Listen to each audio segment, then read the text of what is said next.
राय दे दी। मंजूर है मामला सर, मंजूर का मामला सर, नहीं सर, 70% वोटर है मंजूर, ईमान जी नहीं सर, मंजूर का मामला अगर अपनी राय दे दीजिए, मजदूर विरोधी जो लोग समर्थन नहीं करेंगे, अपनी राय दे दीजिए। बिहार देख रहा है मजदूर विरोधी लोगों को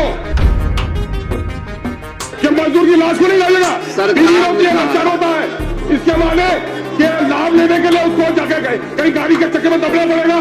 जो बीमार है मजदूर बाहर में, वो समझेगा कि मरूंगा तो लाश नहीं ले जाएगी सरकार, तो जाकर ये कहीं एक्सीडेंट हो जाएगा। श्री अख्तरुल ईमान। माननीय अध्यक्ष महोदय, मेरा जो प्रश्न है सर, मैं समझता हूं सदन का आज का सबसे गंभीर प्रश्न है सर। जवाब भी है। और सर नहीं सर, मैंने क्या कहा है सर, बिहार के 70% लोगों के बच्चे प्रवासी मजदूर हैं सर, और मैं तत्कालीन मंत्री जीवेश मिश्रा साहब का शुक्रगुजार हूं कि मेरे प्रस्ताव पर उन्होंने विदेश में और देश के अन्य राज्यों में मरने वाले एक्सीडेंटल डेथ को घर लाने का इंतजाम कर दिया है। मेरा साफ मांग है सर कि हमारे बिहार की आमदनी का स्रोत प्रवासी मजदूर है, और सरकार को मैं बधाई देता हूं कि उन्हें प्रवासी जोड़ा है अभी मजदूर वाले मंत्रालय में। तो प्रवासी मजदूर के कल्याण के ताल्लुक से कुछ तो कर नहीं पाते, कम से कम इतना कर दीजिए सर कि उनका जो एक्सीडेंट डेथ होता है तो फौरी तौर पर उसमें भी दिक्कत होती है, लेकिन नेचुरल डेथ भी हो जाकर तो वो बेचारा कर्ज में लेकर गया है सर, पूरा पूछा हूं सर, उनके लाश को उनके घर में पहुंचाया जाए। बीवी बच्चे बिलखते हैं, 70% परिवार बिहार के हैं जिनके प्रवासी मजदूरों पर घर है, उनके लाश को घर पहुंचाया जाए सर, यही बात कर रहा हूं सर। माननीय मंत्री।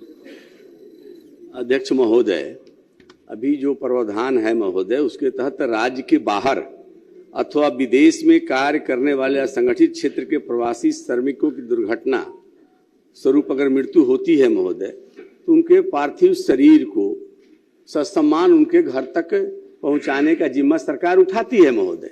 अब माननीय सदस्य का ये कहना है कि राज्य के अंदर भी और बाहर भी नेचुरल डेथ से अगर मरते हैं तो उनके डेड बॉडी को अभी पहुंचाने का जिम्मा राज्य सरकार ले, अभी ऐसा कोई प्रावधान नहीं है महोदय। मंत्री महोदय, ऐसा कैसे हो जाएगा?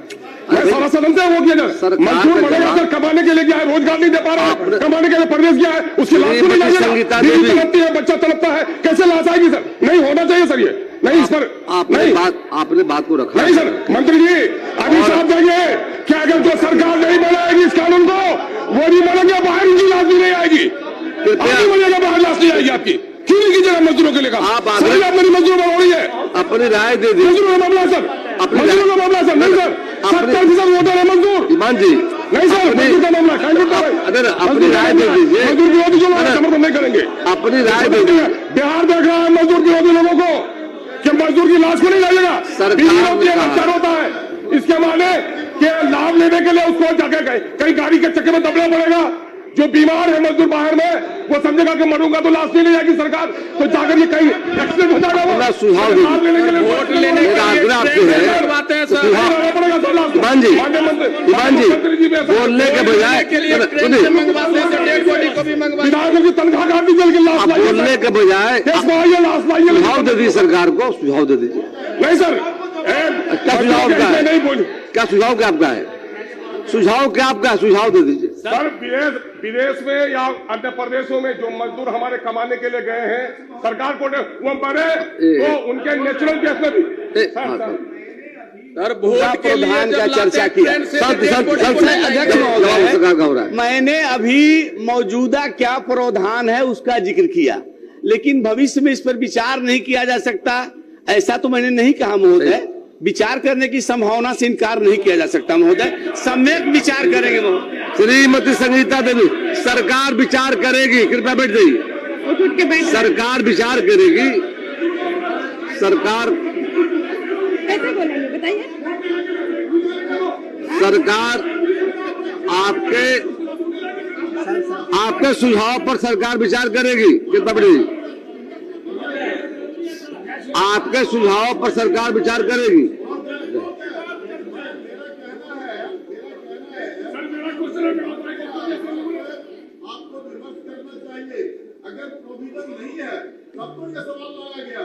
और प्रोविजन लाने के लिए लाया गया है, इसलिए सरकार से हम उम्मीद करते हैं, उनसे आग्रह करते हैं कि आप इसके लिए प्रोविजन बना दीजिए। सर माननीय सर जी मैं खत्म ही कर दूं। अध्यक्ष महोदय, बड़ा स्पष्ट तौर पर माननीय मंत्री जी ने बताया, विचार करेंगे। बिल्कुल सरकार को सुझाव दे, उस पर विचार करेगी सरकार। बात खत्म, इसमें विचार करने का हमारा इतना साफ कभी लाएंगे ईमान जी। तो प्रदेश में बढ़िएगा, लाश नहीं आएगी। श्रीमती संगीता देवी बैठ जाइए, ईमान जी बैठिए, बात क्लियर हो गई।